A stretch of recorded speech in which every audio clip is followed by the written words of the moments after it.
आज मैं आपको जानकारी दूंगा कि गुलाब के पौधे के लिए पोटिंग मिक्स कैसे रेडी करें जिसमें पौधे को लगाने के बाद पौधा हमारे पास सालों साल रहे और डाईबैक की बीमारी से ना मरे। इसलिए आप इसे पूरा आखिर तक जरूर देखिएगा।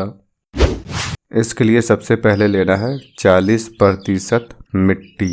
किसी भी टाइप की नॉर्मल मिट्टी को ले लीजिए। यदि आपके पास सैंडी सॉइल है तब आपको 60% लेना है। किसी भी गमले से माप कर ले लेना है। गमले के साइज के छोटे या फिर बड़े होने से प्रॉब्लम नहीं है। सिर्फ ख्याल रखना जिस गमले से आप मिट्टी को माप रहे हैं उसी से दूसरी चीज़ों को भी मापना है।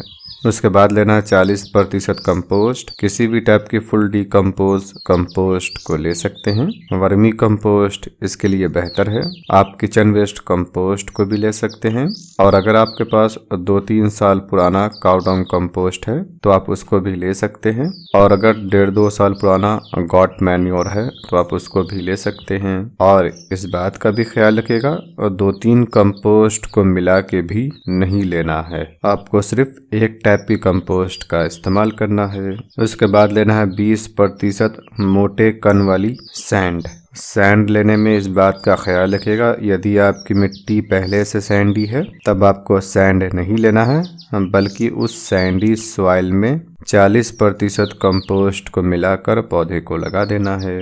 10 इंच के गमले के लिए 50 से 60 ग्राम नीम केक को भी ले लेना है। और अगर आपके पास बोन मील है तो आप उसको भी ले सकते हैं। सभी को अच्छी तरीके से मिक्स कर देना है और ख्याल रखना है मिट्टी भी बारीक होनी चाहिए, कंपोस्ट भी बड़े बड़े टुकड़ों के फॉर्म में नहीं होनी चाहिए। जब सारी चीजें बारीक होती है तो आसानी के साथ मिल जाती है।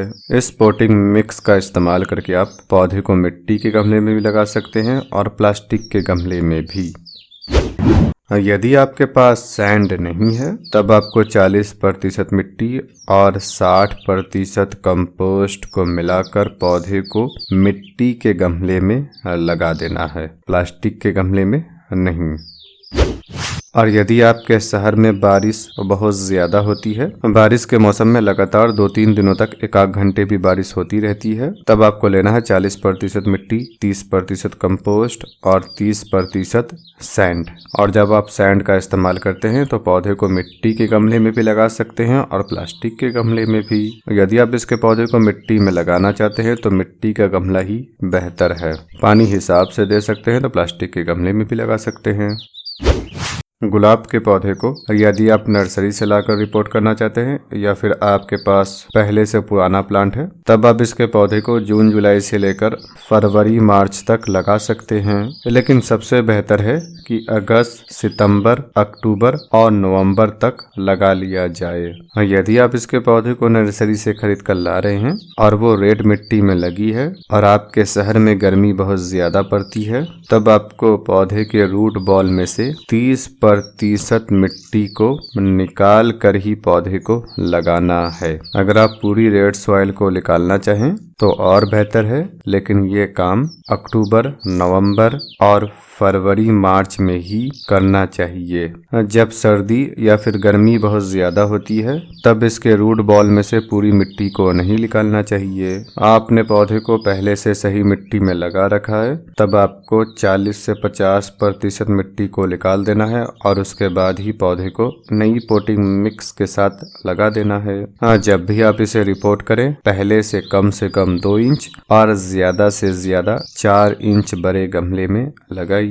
और यदि आप इसके पौधे के लिए नए हैं या फिर आपका प्लांट बार बार मर जाता है तब आप इसके पौधे को मिट्टी के गमले में ही लगाइए। और अगर आपको एक्सपीरियंस है तब आप इसे प्लास्टिक के गमले में भी लगा सकते हैं।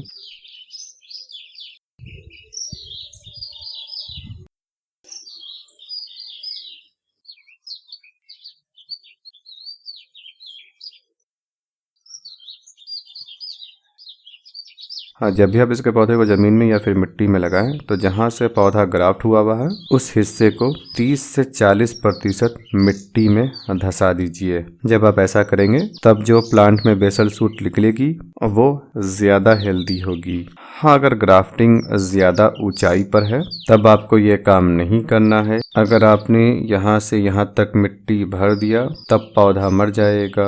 हाँ, पौधे को लगाने के बाद धीरे धीरे उसमें नई पोटिंग मिक्स को भर कर 1.5-2 साल में ग्राफ्टिंग हिस्से को 20-30% मिट्टी में धंसा सकते हैं। इसके पौधे को लगाने के बाद बेहतर है कि पहली दफ़ा जब पानी दे तो पानी में फंगिसाइड को घोल कर दे दीजिए।